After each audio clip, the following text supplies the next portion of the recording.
नवरात्र का चौथा दिन माँ कूष्मांडा को समर्पित है। माँ कूष्मांडा को अष्टभुजा देवी आदिशक्ति स्वरूपा के नाम से जाना जाता है। कहा जाता है कि माता ने अपनी मंद मुस्कान से इस सृष्टि की रचना की थी, इसलिए उनका नाम आदिशक्ति पड़ा। हिंदू धर्म शास्त्रों के अनुसार माता की भुजाओं में सिद्धियों से युक्त जपमाला, धनुष, बाण, शंख, गदा, चक्र, कमंडल और अमृत का कलश है। पौराणिक कथाओं के अनुसार माँ कूष्मांडा ने ग्रह, तारे, सूर्य और सभी आकाश गंगाओं का निर्माण किया है। ऐसे में चलिए जानते हैं माँ कूष्मांडा के स्वरूप और कथा के बारे में। माँ कूष्मांडा की 8 भुजाएं हैं, इसलिए इन्हें अष्टभुजा भी कहा जाता है।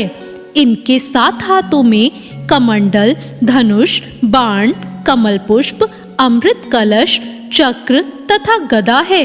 वहीं 8वें हाथ में सभी सिद्धियों और निधियों को देने वाली जप माला है।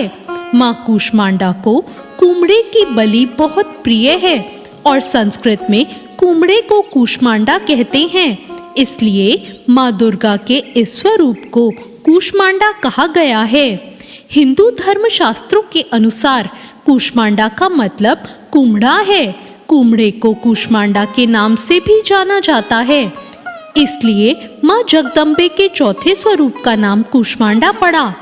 इन देवी का अवतरण असुरों का संहार करने के लिए हुआ था। वहीं माना जाता है कि जब इस संसार का अस्तित्व नहीं था और चारों ओर अंधेरा छाया हुआ था, तब इस सृष्टि को उत्पन्न करने के कारण देवी के चौथे स्वरूप को माँ कूष्मांडा के नाम से जाना गया। इसी कारण माँ कूष्मांडा को ही आदि स्वरूपा कहा गया है। पौराणिक कथाओं के अनुसार देवी कूष्मांडा के शरीर की चमक सूर्य के समान है।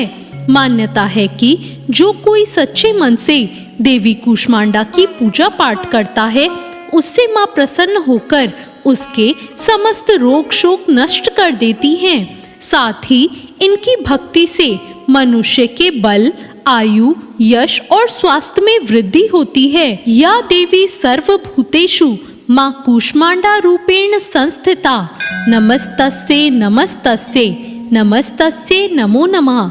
तो ये था माँ कूष्मांडा का स्वरूप और उनकी कथा। आइए जानते हैं माँ कूष्मांडा की पूजा विधि। नवरात्रि का चौथा दिन माँ कूष्मांडा को समर्पित है और उन्हें सफेद रंग बेहद प्रिय है, इसलिए सुबह स्नान आदि करने के बाद सफेद रंग के वस्त्र पहने और हाथ में जल लेकर व्रत का संकल्प करें। इसके बाद मंदिर में स्थापित कलश का पूजन करें और फिर माँ दुर्गा की मूर्ति का पूजन करें। पूजा के बाद माँ कूष्मांडा की व्रत कथा और आरती जरूर पढ़ें। तो ये थी आज की कथा। आपको ये कथा कैसी लगी कमेंट करके जरूर बताएं। चैनल को सब्सक्राइब करें, वीडियो को लाइक करें। धन्यवाद।